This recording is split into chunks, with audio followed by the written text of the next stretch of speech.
आज मैं आपकी जिंदगी के एक ऐसे दुख पर बात करना चाहता हूं जो हम सब ने कभी ना कभी महसूस किया है। क्या आपकी जिंदगी में भी कभी ऐसा हुआ है कि सब कुछ ठीक चल रहा हो और अचानक बगैर किसी वजह के आपके काम रुक गए हों? रिस्क का वो दरवाजा जो बरसों से खुला था वो अचानक बंद हो गया हो, या आपका वो दिल जो कल तक खुशियों से भरा था वो किसी अनजाने बोझ तले पिचक गया हो और आपको ऐसा महसूस होने लगा हो कि जैसे कायनात की सारी दीवारें आपके गिर्द तंग कर दी गई हों। इंसान इस वक्त चीखता है, तड़पता है और कहता है, या अल्लाह, मैं तो नेकी कर रहा था, मैं तो तेरे करीब आ रहा था, फिर मेरे साथ ये तंगी क्यों? तूने मेरी जिंदगी के इस रास्ते को क्यों रोक दिया? मेरे प्यारे भाइयों और बहनों, आज की ये वीडियो उन लोगों के लिए एक बहुत बड़ा रूहानी मरहम साबित होगी जिन्हें लगता है कि अल्लाह उनसे नाराज है। आज हम अल्लाह रब्बुल इज़्ज़त के उन 3 नामों का राज खोलेंगे जो जिंदगी के उतार चढ़ाव यानी अप्स एंड डाउन्स की पूरी हकीकत को वाज़ेह कर देते हैं। आज हम जानेंगे कि जब अल्लाह किसी चीज़ को रोकता है तो उसके पीछे उसका कितना बड़ा इल्म छुपा होता है, और जब वो खोलता है तो वो कैसे बंदे को जर्रे से आफताब बना देता है। आज हम बात करेंगे अल अलीमु, अल काबिज़ु और अल बासिती की तजल्लियात पर। आइए सबसे पहले उस नाम के समुंदर में गोता लगाते हैं जो हमारी हर खामोश पुकार का गवाह है, यानी अल अलीमु, सब कुछ जानने वाला। दोस्तों, इंसान तब सबसे ज्यादा अकेला महसूस करता है जब उसे लगे कि उसे कोई समझने वाला नहीं है, जब कोई आपका दर्द न जानता हो, जब आपकी नीयतों पर शक किया जाए, जब आपके आंसुओं को कोई न देखे तो दिल टूट जाता है। लेकिन अल अलीम वो नाम है जो आपके सीने में एक ऐसा सुकून भर देता है कि फिर पूरी दुनिया आपके खिलाफ हो जाए, आपको परवाह नहीं रहती। अल अलीम का मतलब है वो ज़ात जो आपकी खामोशी को भी सुनती है, जो आपके दिल में उठने वाली उस आह को भी जानती है जो अभी ज़बान तक नहीं आई। ज़रा गौर कीजिए, कायनात का वो शहंशाह इसलिए अल अलीम नहीं है कि उसे सिर्फ तुम्हारे हालात का पता है, बल्कि वो इसलिए अल अलीम है क्योंकि वो ये जानता है कि तुम्हारे लिए बेहतर क्या है। हमें तो सिर्फ वो नज़र आता है जो हम चाहते हैं, लेकिन उसे वो नज़र आता है जो हमें चाहिए। साइबो, अल्लाह का इल्म तुम्हारी सोच से बहुत आगे है। तुम वो मांगते हो जो तुम्हारे लिए फितना हो सकता है, और वो तुम्हें इससे रोक देता है क्योंकि वो अल अलीम है। जब एक बंदा पुकारता है या अलीमू, तो दरअसल वो ये इतराफ़ कर रहा होता है कि या अल्लाह, मेरा इल्म नाक़िस है, तेरा इल्म कामिल है। मैं तेरे फैसलों पर इसलिए राज़ी हूँ क्योंकि तू जानता है और मैं नहीं जानता। यही वो अल अलीम है जो हमारी तंगियों यानी कब्ज़ और हमारी खुशियों यानी बस्त का नक्शा बनाता है। वो जानता है कि इस पौधे को धूप की ज़रूरत कब है और साए की कब। अगर हर वक्त धूप रहे तो पौधा जल जाए, अगर हर वक्त साया रहे तो वो फल न दे। इसी तरह हमारी जिंदगी के हालात को रोकना और खोलना, ये इस अल अलीम परवरदिगार की कमाले हिकमत है। अब जरा अपने दिल पर हाथ रखें और इस हकीकत पर गौर करें कि ये दिल एक सेकंड में क्या अमल करता है। ये दिल एक बार पिचकता है और एक बार फैलता है। अगर ये सिर्फ पिचक जाए और दोबारा ना फैले तो मौत वाक़ई हो जाएगी, और अगर ये सिर्फ फैल जाए और दोबारा ना पिचके तो भी जिंदगी खत्म हो जाएगी। जिंदगी नाम ही इन 2 कैफियतों का है। एक का नाम है कब्ज यानी सुकड़ना, और दूसरे का नाम है बस्त यानी फैलना। कायनात का वो शहंशाह जब अपनी पूरी शान के साथ जलवागर होता है तो वो कायनात के निज़ाम को भी इन्हीं 2 कैफियतों में रखता है। आज हम अल्लाह के इन 2 हैबतनाक और जमाली नामों का राज खोलेंगे। अल काबिज़ु और अल बासितु की राज खोलेंगे। अल काबिज़ु का मतलब है तंग कर देने वाला, रोक लेने वाला या मुट्ठी में कर लेने वाला, और अल बासितु का मतलब है खोल देने वाला, फैला देने वाला या कुशादगी अता करने वाला। दोस्तों, हम अक्सर परेशान हो जाते हैं कि या अल्लाह, कल तक तो मेरा कारोबार बहुत अच्छा था, आज तूने इसे क्यों रोक दिया? कल तक तो मेरे बच्चे मेरा कहना मानते थे, आज इनके दिलों को क्यों सख्त कर दिया? कल तक तो मुझे नमाज में बड़ा सुरूर मिलता था, आज मेरा दिल बंजर क्यों हो गया है? याद रखिए, जब अल्लाह कब्ज़ बनकर आपकी ज़िंदगी की किसी नेमत को रोकता है या आपके दिल को थोड़ी देर के लिए बोझल कर देता है तो उसके पीछे एक बहुत बड़ी रूहानी सर्जरी छुपी होती है। अल्लाह के वली फरमाते हैं कि कब्ज़ यानी तंगी दरअसल अल्लाह की तरफ से एक खलवत यानी प्राइवेसी का बुलावा है। जब अल्लाह देखता है कि मेरा बंदा दुनिया की रौनकों में बहुत ज़्यादा खो गया है, ये असबाब का पुजारी बन रहा है, ये समझ रहा है कि रिस्क मेरी दुकान से आ रहा है, तो अल्लाह काबिज़ बनकर दुकान के रास्ते को थोड़ा तंग कर देता है। क्यों? ताकि बंदा दुकान से नज़र हटाकर दुकान बनाने वाले की तरफ देखें, ताकि उसे पता चले कि रिस्क दुकान के शटर में नहीं, अर्श के मालिक के कब्ज़े में है। हुजूर गौसे आज़म मुहियुद्दीन सैयदना शेख अब्दुल कादिर जिलानी क़द्दसा सिर्रुहुल अज़ीज़ अपनी महफ़िल में अक्सर ये नुक्ता बयान फरमाते थे कि ए इंसान, जब तुझ पर कब्ज़ की कैफियत तारी हो, जब तेरे हालात तंग हो जाएं तो घबरा मत। ये वो वक्त है जब तेरा रब तुझे दुनिया के शोर से काटकर अपनी तन्हाई में बुलाना चाहता है। वो चाहता है कि तू सिर्फ उसे पुकारे। गौस पाक रहमतुल्लाह अलैह फरमाते थे कि जिस तंगी ने तुझे अल्लाह के करीब कर दिया, वो तंगी नहीं बल्कि अल्लाह का सबसे बड़ा इनाम है। मेरे अजीज़ भाइयों और बहनों, आज ज़रा दाता गंज बख्श सैयद अली हजवेरी रहमतुल्लाह अलैह की तालीमात की तरफ देखिए। आप कशफुल महजूब में फरमाते हैं कि कब्ज़ और बस्त सालिक यानी रूहानी मुसाफिर के 2 पर हैं। जिस तरह परिंदा एक पर से नहीं उड़ सकता, इसी तरह बंदा सिर्फ खुशियों के जरिए अल्लाह तक नहीं पहुंच सकता, उसे तंगी के रास्ते से भी गुजरना पड़ता है। दाता हुजूर रहमतुल्लाह अलैह फरमाते थे कि जब अल्लाह तुम्हारे रिस्क या तुम्हारे दिल को कब्ज कर ले तो उस वक्त अदब का तकाजा यह है कि तुम शिकवा ना करो, बल्कि उसके फैसले पर सर झुका दो, क्योंकि वो काबिज इसलिए है ताकि वो तुम्हारी रूह को पाक कर सके। सुल्तानुल आरिफीन हजरत सखी सुल्तान बाहू रहमतुल्लाह अलैह ने क्या खूब फरमाया है, अलिफ अल्लाह चंबे दी बूटी मुर्शिद मन मेरे विच लाई हूँ। आप फरमाते थे कि अल्लाह की मोहब्बत का ये पौधा तभी परवान चढ़ता है जब इस पर कभी कब्ज की तपिश आए और कभी बस्त की ठंडक। सुल्तान बाहू के नज़दीक तंगी वो हथौड़ा है जो इंसान के अंदर के बुतों को तोड़ देता है, और कुशादगी वो नूर है जो उसे अल्लाह के फजल का मुशाहिदा करवाता है। बाबा फरीदुद्दीन गंज शकर रहमतुल्लाह अलैह की जिंदगी तो सरापा कब्ज और फक्र की दास्तान है। 12-12 साल तक जंगलों में मुजाहदे किए, लकड़ी के टुकड़े चबाए, भूख प्यास बर्दाश्त की। ज़ाहिरी तौर पर हालात इंतहाई तंग थे, लेकिन बातनी तौर पर अल्लाह ने उनके सीने को इतना फैला दिया था कि पूरी कायनात उनके एक इशारे की मोहताज थी। बाबा फरीद फरमाते थे कि जब अल्लाह किसी को अपना बनाता है तो पहले उसकी दुनिया को उस पर तंग कर देता है, ताकि उसके दिल में दुनिया की मोहब्बत का एक जर्रा भी बाकी ना रहे। दोस्तों, यहाँ एक बहुत ही बारीक राज है कि अल्लाह का नाम काबिज सिर्फ सजा देने के लिए नहीं है, बल्कि ये हिफाजत के लिए भी है। जरा सोचिए, एक माँ अपने छोटे बच्चे का हाथ सख्ती से पकड़ लेती है, कब्ज कर लेती है जब वो आग की तरफ या सड़क की तरफ भाग रहा होता है। बच्चा रोता है, उसे लगता है कि मेरी माँ मुझ पर जुल्म कर रही है, उसने मेरा हाथ क्यों जकड़ लिया। लेकिन माँ जानती है कि अगर इसका हाथ न पकड़ा तो ये हलाक हो जाएगा। बिल्कुल इसी तरह कायनात का रब जब देखता है कि मेरा बंदा किसी ऐसे गुनाह की तरफ या किसी ऐसी कामयाबी की तरफ भाग रहा है जो उसे तबाह कर देगी, तो अल्लाह काबिज बनकर उसका रास्ता रोक देता है। वो आपका काम इसलिए नहीं बनने देता क्योंकि उस काम के बनने में आपकी बर्बादी छुपी होती है। वो आपकी मुट्ठी इसलिए बंद कर देता है क्योंकि आप उस माल से अपना ही नुकसान करने वाले होते हैं। फिर जब बंदा इस तंगी पर सब्र करता है, जब वो अपनी मैं को खत्म कर देता है, तो फिर अल्लाह अपना दूसरा जलवा दिखाता है। वो बासित बनकर सामने आता है। अल बासित तो वो है जो जब देता है तो फिर हिसाब नहीं रखता। पीर सयाल लजपाल हजरत ख्वाजा शमसुद्दीन सियालवी रहमतुल्लाह अलैह के दरबार से हमें यही फैज मिला है कि अल्लाह की बस्त का इंतजार करो। रात जितनी ज्यादा काली और जंबी हो, सुबह का सूरज उतना ही रोशन और तलू होता है। जब अल्लाह किसी बंदे पर अपना फजल खोलता है तो वो उसके रिस्क के वो दरवाजे खोल देता है जिनका उसने कभी ख्वाब में भी नहीं सोचा होता। औलिया अल्लाह की जिंदगियों में हम देखते हैं कि वो सालों कब्ज यानी तंगी में रहते थे, लेकिन जब अल्लाह बासित बनकर अपनी रहमतें फैलाता तो फिर वो मिट्टी पर हाथ रखते तो वो सोना बन जाती, वो एक निगाह डालते तो मरे हुए दिल जिंदा हो जाते। ये बस्त अल्लाह की वो तजल्ली है जो इंसान को दुनिया और आखिरत में गनी कर देती है। मेरे प्यारे भाइयों और बहनों, आज इस नशिस्त के जरिए मैं आपको ये पैगाम देना चाहता हूँ कि जिंदगी के इस उतार चढ़ाव से डरो मत। अगर आज आपके हालात तंग हैं, अगर कब्ज की कैफियत है, तो समझ लें कि अल्लाह आपकी तरबियत कर रहा है, वो आपको अपने करीब बुला रहा है। इस वक्त शिकवा न करें बल्कि आजिज़ी इख्तियार करें।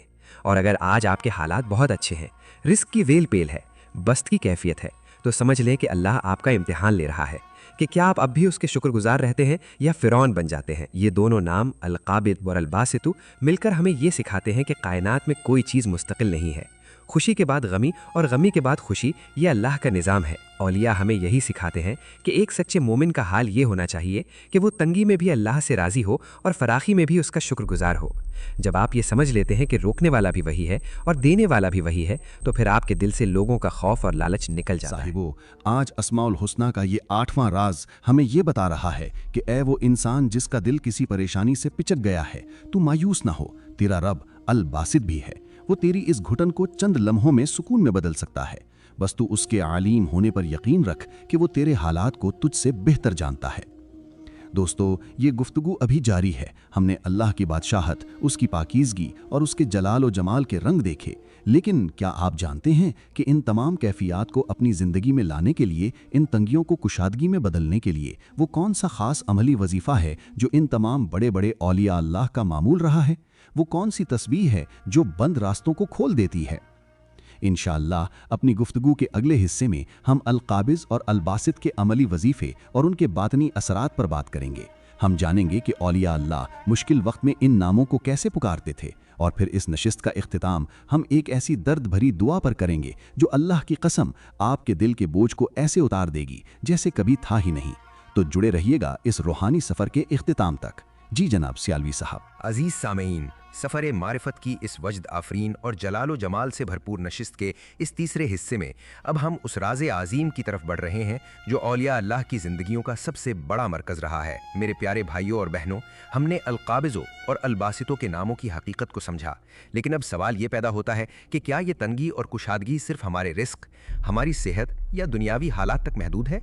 नहीं, अल्लाह वालों से जानिए कि इन दो नामों की सबसे बड़ी और कड़ी तजल्ली इंसान के बातिन पर पड़ती है। सूफिया कराम की इस्तिलाह में इसे कब्ज़ो बस्त की कैफियत कहा जाता है। अल्लाह के जितने भी बड़े बड़े वली गुजरे हैं, उन सबको इन दो हालतों से गुजारा गया ताकि उनकी रूह कुंदन बन सके।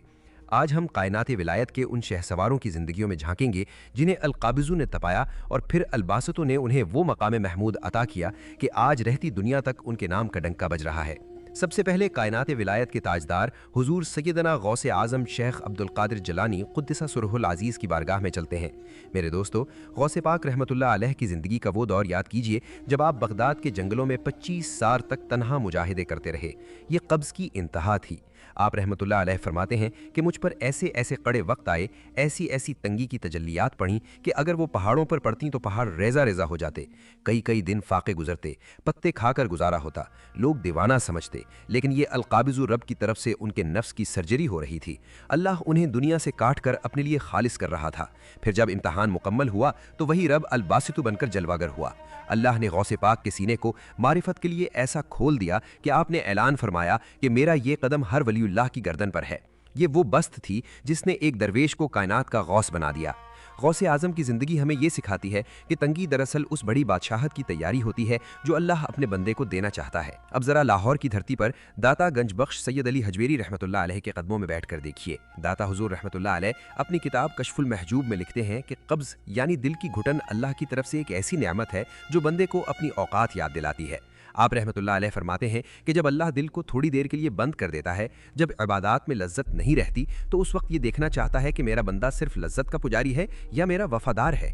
दाता साहिब रहमतुल्लाह अलैह ने अपनी ज़िंदगी के कई साल इसी कब्ज़ की हालत में सब्र और शुक्र के साथ गुजारे, यहाँ तक कि अल्लाह ने उन पर अलबासतों के वो अनवार खोले कि आज 1000 साल गुजरने के बाद भी वो लोगों की झोलियाँ भर रहे हैं। सिलसिला चिश्तिया के इमाम हज़रत बाबा फरीदुद्दीन गंज शिकर रहमतुल्लाह अलैह का तज़किरा तो इस मौजू के बगैर अधूरा है। बाबा फरीद के यहाँ कब्ज़ का आलम यह था कि इफ्तारी के लिए घर में नमक तक मुयस्सर न होता था। लकड़ी की रोटी पेट पर बांधकर नफ्स को मारते थे। अल्लाह ने उन्हें अलकाबिज़ुन नाम से ऐसा नचोड़ा कि उनके वजूद से मैं का नामो निशान मिट गया। फिर जब अलबासतों की तजल्ली पड़ी तो वही लकड़ी की रोटी और मिट्टी के ढेले शकर बन गए। अल्लाह ने उन्हें वो कुशादगी दी कि आज चिश्त का हर मुसाफिर उनके नाम की शकर बांट रहा है। दोस्तों, सुल्तानुल आरिफीन हज़रत सखी सुल्तान बाहू रहमतुल्लाह अलैह तो मस्ते अलस्त सूफी थे। आप रहमतुल्लाह अलैह फरमाते थे कि जब अल्लाह अलकाबिज़ु बनकर बंदे से उसकी मर्जी छीन लेता है तो बंदा बेचैन होता है, लेकिन यही वो बेचैनी है जो उसे इसमें अल्लाह की गहराइयों में ले जाती है। सुल्तान बाहू के नज़दीक तंगी वो भट्टी है जिसमें पीतल जलकर सोना बन जाता है। वो फरमाते थे कि जब रब अलबासित बनकर अपना फजल करता है तो फिर कायनात का जर्रा जर्रा इंसान के अंदर नजर आने लगता है। अब जरा महर मुनीर हुजूर ताजदार गोलड़ा पीर सैयद महर अली शाह साहिब रहमतुल्लाह अलैह और पीर सयाल लजपाल ख्वाजा शमसुद्दीन सयालवी रहमतुल्लाह अलैह की तरफ आइए। मेरे अजीज़ भाइयों और बहनों, इन हस्तियों ने हमें अमली तौर पर यह दिखाया कि कब्ज़ व बस्त के दरमियान तवाज़ुन कैसे रखा जाता है। पीर महर अली शाह साहिब रहमतुल्लाह अलैह जब इल्म व मारिफत की बस्त यानी कुशादगी होती थी तो आपकी एक एक बात से इश्क़ रसूल सल्लल्लाहु अलैहि वसल्लम के चश्मे फूटते थे। लेकिन जब आप पर फ़क्र व इस्तग़ना की कब्ज़ तारी होती थी तो आप दुनिया के बड़े बड़े फितनों के सामने चट्टान बनकर खड़े हो जाते थे। आपने कभी हालात की तंगी की शिकायत नहीं की, क्योंकि आप जानते थे कि रोकने वाला भी मेरा अलीम रब है और देने वाला भी वही है। पीर सयाल लजपाल रहमतुल्लाह अलैह की तालीमात से हमें यह मिला कि मुरीद वो है जो मुर्शिद के इशारे पर अल्लाह की हर रज़ा पर राज़ी हो जाए। आपके दरबार में ऐसे ऐसे लोग आए जिनके दिलों में घुटन थी, जिनके काम रुके हुए थे, जिनके रिस्क पर कब्ज़ की हालत तारी थी। आप सिर्फ एक निगाह डालते और अल्लाह के नाम अलबासितों का फैज़ उन पर जारी फरमा देते और उनके बंद नसीब खुल जाते। मेरे भाइयों, जब अल्लाह रिस्क को रोकता है तो इसलिए कि तुम उसके दर पर आकर रोना सीखो, और जब वो खोलता है तो इसलिए कि तुम दूसरों में बांटना सीखो। मेरे प्यारे दोस्तों, इन तमाम औलिया अल्लाह की ज़िंदगियों से हमें यह सबक मिलता है कि ज़िंदगी में आने वाला हर बुरा वक्त यानी कब्ज़ दरअसल एक नई रूहानी ताकत हासिल करने का मौका होता है।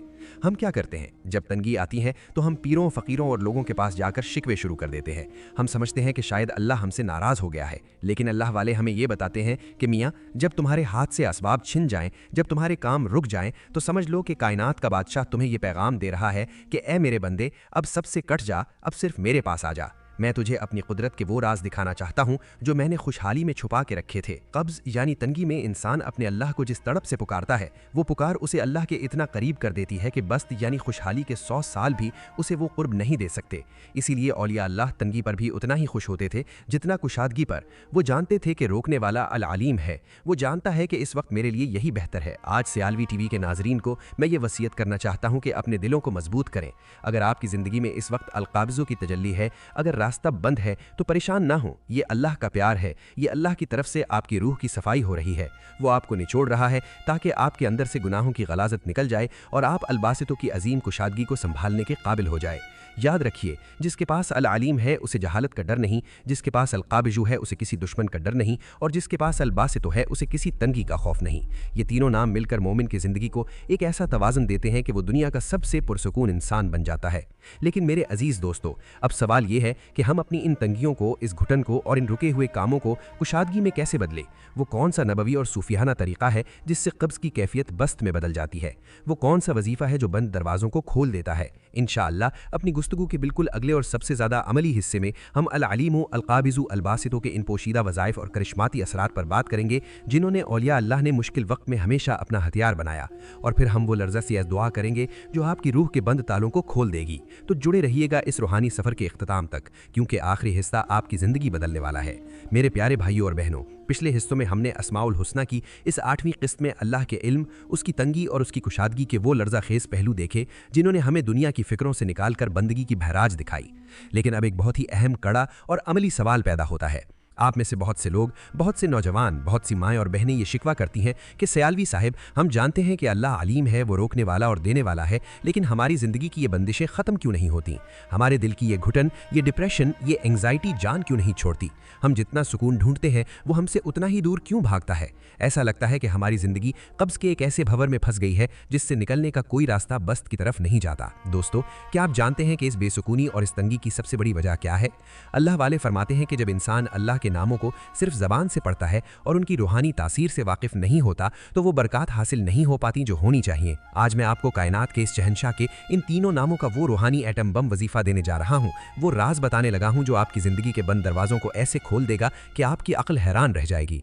ये वो तस्बीह है जिसे अगर आपने अपना मामूल बना लिया तो खुदा की कसम, कायनात की कोई ताकत आपका रास्ता नहीं रोक सकेगी। वो वजीफा और उसका राज नोट फरमा लें। बुजुर्गान दीन, मशाइख चिश्तिया, कादरिया, नक्शबंदिया और सुहरवर्दिया का ये मुत्तफ़क़ा और आजमूदा अमल है कि जब हालात बहुत ज़्यादा बिगड़ जाएं, जब दिल किसी अनजाने बूझ से पिचक जाए, या जब आपको लगे कि दुश्मनों ने आपके रिस्क, आपकी सेहत या आपके सुकून पर बंदिश लगा दी है, तो रोज़ाना फजर की नमाज के बाद या ईशा की नमाज के बाद तन्हाई में बैठकर अव्वल व आखिर 11 बार दुरूद पाक पढ़ें और फिर 100 मरतबा अल्लाह के इन 3 नामों को एक साथ मिलाकर पढ़ें, या अलीमो या काबिज़ु या बासितो, या अलीमो या काबिज़ु या बासितो। मेरे अजीज़ दोस्तों, ज़रा इस वजीफे की तरतीब और इसके पीछे छुपी हुई रूहानी साइंस को समझें। इन तीनों नामों को एक साथ पढ़ने में क्या राज है?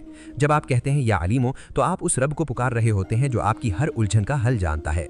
ये नाम आपके दिमाग की उन परेशानियों को ख़त्म करता है जिनका कोई हल आपको नज़र नहीं आ रहा होता। अल अलीमो आपके लिए गैब से वो मालूमात, वो रस्ते और वो तदाबीर खोल देता है जो आपकी सोच में भी नहीं होती। जब आप कहते हैं या काबिज़ु, तो यहाँ आप अल्लाह के जलाल को पुकारते हैं। इसका असर ये होता है कि अल्लाह ताला उन तमाम मनफी क़ुव्वतों को जकड़ लेता है जो आपको नुकसान पहुँचाना चाहती हैं। अगर कोई जादूगर आप पर वार कर रहा है, अगर कोई हासिद आपके खिलाफ साजिश कर रहा है, या अगर आपका अपना नफ्स आपको बुराई की तरफ खींच रहा है, तो अल काबिज़ु उसे अपनी गिरफ्त में ले लेता है।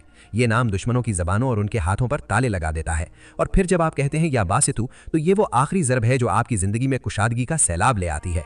अल बासितु आपके रिस्क के दरवाजे खोल देता है, आपके पिचके हुए दिल को अपनी मोहब्बत से फैला देता है और आपकी ज़िंदगी में वो सुकून और वो खुशियाँ ले आता है जिनके लिए आप बरसों से तरस रहे थे। भाइयों, हुजूर सैयदना गौसे आज़म शेख अब्दुल कादिर जीलानी क़ुद्दसा सिर्रुहुल अज़ीज़ फरमाया करते थे कि अल्लाह का जिक्र वो तलवार है जो हर किस्म की बंदिश को काट देती है।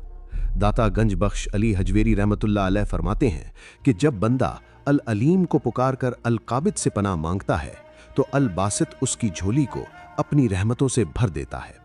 सुल्तानुल आरिफीन हज़रत सखी सुल्तान बाहू रहमतुल्लाह अलैह का फैज़ देखिए।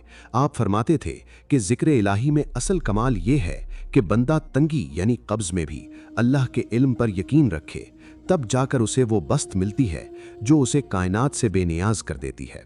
बाबा फरीदुद्दीन गंज शकर रहमतुल्लाह अलैह के नज़दीक ये वजीफ़ा दिल के जंग को उतारने का बेहतरीन सीगा है। पीर सयाल लजपाल हज़रत ख्वाजा शमसुद्दीन सयालवी रहमतुल्लाह अलैह और ताजदार गोलड़ा पीर मेहर अली शाह साहिब रहमतुल्लाह अलैह की ज़िंदगियों का वो जलाल और वक़ार याद करें। इन हस्तियों ने हमें यही सिखाया कि इन नामों का विर्द सिर्फ तस्बीह के दाने गिनना नहीं है, बल्कि ये अपने अंदर एक ईमानी ताकत पैदा करने का नाम है। दोस्तों, अगर आप ऑफिस में परेशान हैं, अगर आपके घर में हर वक्त तनाव रहता है, अगर आपको लगता है कि आपका रिस्क बंध गया है, तो आप ये 100 मरतबा का विर्द शुरू करके देखें। तासीर क्या होगी? आपके चेहरे से वो उदासी और बोझ खत्म हो जाएगा जो कब्ज की वजह से था। आपको अपने अंदर एक ऐसी तवानाई महसूस होगी कि आप बड़े से बड़े मसले को हंसते हुए हल कर लेंगे। वो लोग जो आपका रास्ता रोकते थे, वो खुद ब खुद आपके लिए रास्ता छोड़ने पर मजबूर हो जाएंगे। अल्लाह आपको वहां से रिज़्क़ अता फरमाएगा जहां से आपका वहमो गुमान भी नहीं होगा। ये वजीफ़ा आपको बातिनी आज़ादी अता करता है। आपको ये एहसास होता है कि मेरा रब मेरा हाल जानता है, अलीम। वो शर को रोकने वाला है, काबिज़, और खैर को फैलाने वाला है, बासित। और यही वो यकीन है जो इंसान को विलायत के उस दर्जे पर ले आता है जहां उसे दुनिया के किसी खौफ की परवाह नहीं रहती। आज सियालवी टीवी के हर नाजिर को मैं ये वसीयत करता हूं कि अपनी ज़िंदगी से इस घुटन को निकाल दें और अल्लाह के इन 3 नामों का दामन थाम लें। ये नाम आपकी तकदीर के बंद ताले खोलने की वो चाबी हैं जो सदियों से औलिया अल्लाह का सबसे बड़ा राज रही हैं। अजीज़ सामईन, हमने अस्माउल हुस्ना की इस 8वीं किस्त में अल्लाह के इल्म, उसकी तंगी और उसकी कुशादगी के वो लर्जा खेज़ पहलू देखे जिन्होंने हमें दुनिया की फ़िक्रों से निकालकर बंदगी की मेराज दिखाई। अब जबकि हम इस नूरानी नशिस्त के बिल्कुल इख्तिताम पर हैं, तो अब वक्त है इस महफिल को समेटने का और उस ज़ात की बारगाह में हाथ फैलाने का जो हर कब्ज़ को बस्त में बदलने पर कादिर है। इंशाअल्लाह अब हम इस पूरी गुफ्तगू का वो निचोड़ पेश करेंगे जो आपकी रूह की ग़िज़ा बनेगा, और फिर हम वो तड़पती हुई और दर्द भरी दुआ करेंगे जो औलिया अल्लाह का तरीक़ा है, ताकि हमारे ये मुरझाए हुए दिल दोबारा खिल उठें और हमें वो क़ल्बी सुकून नसीब हो जिसका वादा अल्लाह ने अपने मोमिन बंदों से किया है। आइए अपने दिलों को हाजिर कीजिए, अपनी आंखों को बंद कर लीजिए, क्योंकि अब हम इस दरबार में इल्तिजा करने जा रहे हैं जहां से कोई खाली हाथ नहीं लौटता। जी असद। अजीज़ और मोहतरम सामईन, आज सफ़र मारिफत की इस 8वीं और रूह को झंझोड़ देने वाली नशिस्त के आखिरी और हतमी हिस्से में हम उस मकाम पर आ पहुँचे हैं जहाँ इल्म हकीकत बनता है और पुकार असर में बदल जाती है। मेरे प्यारे भाइयों और बहनों, इस तवील और वजद आफरीन गुफ्तगू को समेटने का वक्त आ गया है।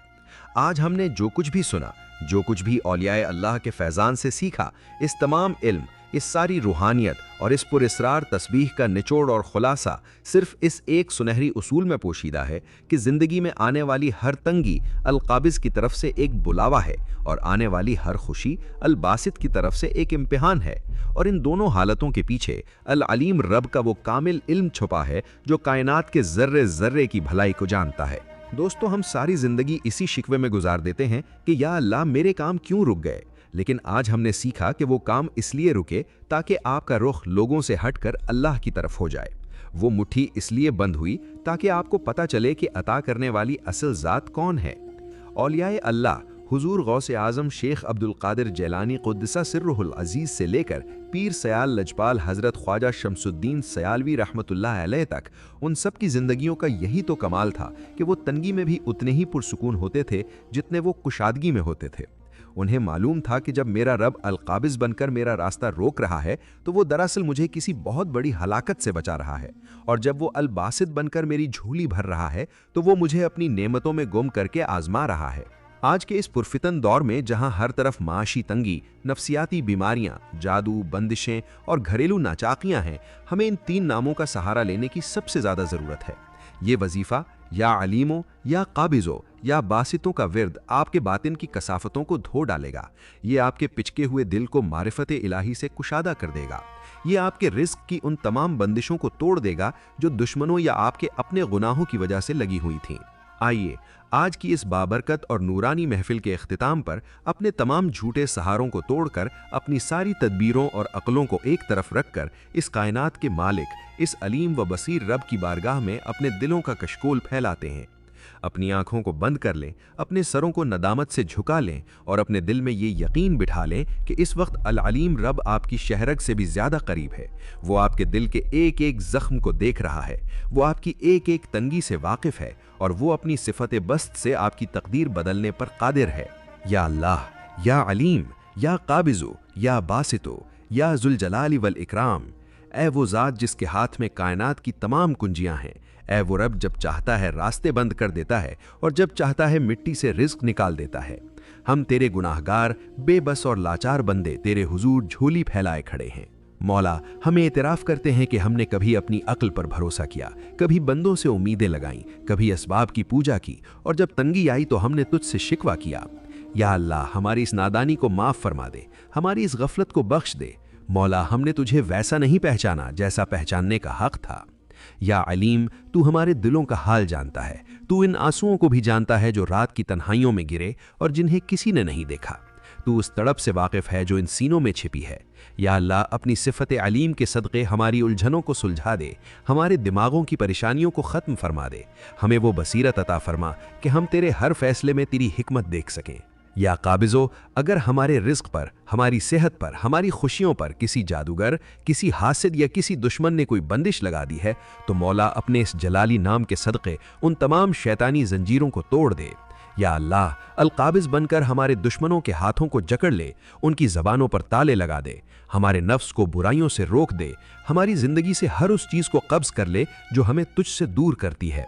या बासितो, अब हम तेरी सिफ़त बस्त की भीख मांगते हैं।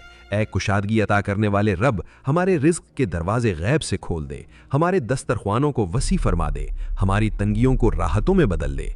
या अल्लाह, हमारे पिचके हुए और उदास दिलों को अपनी मोहब्बत और अपने ज़िक्र के नूर से फैला दे। हमें वो क़ल्बी सुकून अता फरमा जिसके बाद कोई बेचैनी न रहे। हमारे घरों में, हमारे कारोबार में, हमारी औलाद में वो बरकत डाल दे जो तेरी सिफ़त बस्त का खासा है। या रब्बिल आलमीन, आज जो लोग बीमार हैं, जिन्हें डॉक्टरों ने जवाब दे दिया है, या शाफ़ी, उन्हें सेहत कामिला, आजला और दायमा अता फरमा। जो कर्ज के बोझ तले दबे हैं, जिनकी रातों की नींद उड़ चुकी है, या अल्लाह, गैब से उनके कर्जों की अदायगी का इंतज़ाम फरमा दे। जो बे औलाद हैं, उनकी झोलियों को नेक और सालेह औलाद से भर दे। जिनकी बेटियों और बेटों के नसीब बंद हैं, या फत्ताह, उनके नसीब के ताले खोल दे। ए हमारे प्यारे अल्लाह, हमें औलियाए अल्लाह की सच्ची मोहब्बत नसीब। मौला, हमें इन जैसा तवक्कुल और इन जैसी बेनियाजी अता फरमा। हमें अपना मोहताज रख, किसी गैर का मोहताज ना कर। या अल्लाह, हम तुझसे तेरे सबसे प्यारे महबूब, कायनात के दूल्हे सैयदना मुहम्मदुर रसूलुल्लाह सल्लल्लाहु अलैहि वसल्लम के वसीला जलीला से दुआ मांगते हैं। या अल्लाह, इनकी नैलैन पाक के सदक़े, इनके पसीना मुबारक के खुशबू के सदक़े, इनके एक एक आंसू के सदक़े जो उन्होंने हमारी मग़फ़िरत के लिए बहाए, हमारी इन दुआओं को कबूल फरमा ले। मौला, हमें अपने हबीब सल्लल्लाहु अलैहि वसल्लम का सच्चा, पक्का और बावफा ग़ुलाम बना दे। हमारी हर सांस उन पर दरूद पढ़ते हुए गुजरे। या अल्लाह, जब हमारा आखिरी वक्त आए, जब ये ज़बानें थक जाएं, जब दुनिया के सारे सहारे छूट जाएं, तो इस नाजुक वक्त में हमें कलमा तैयबा नसीब फरमाना, हमें कब्र में तन्हा ना छोड़ना, हश्र की रुसवाई से बचाना और अपने हबीब सल्लल्लाहु अलैहि वसल्लम के झंडे तले जगह अता फरमाना। आमीन आमीन। वसल्लल्लाहु तआला अला खैर खल्क़िह व नूर अर्शिह सय्यदना व मौलाना मुहम्मदिन व अला आलिहि व अस्हाबिहि अजमईन बिरहमतिका या अरहमर राहिमीन। अजीज़ दोस्तों, ये था अल अलीम, अल काबिज़ और अल बासित की तजल्लियात का वो सफ़र जिसने आज हमारी रूह के कई बंद दरवाजे खोल दिए होंगे। इस 100 बार के वजीफ़े को हरगिज़ न छोड़िएगा और इसे अपने प्यारों तक भी पहुँचाइएगा।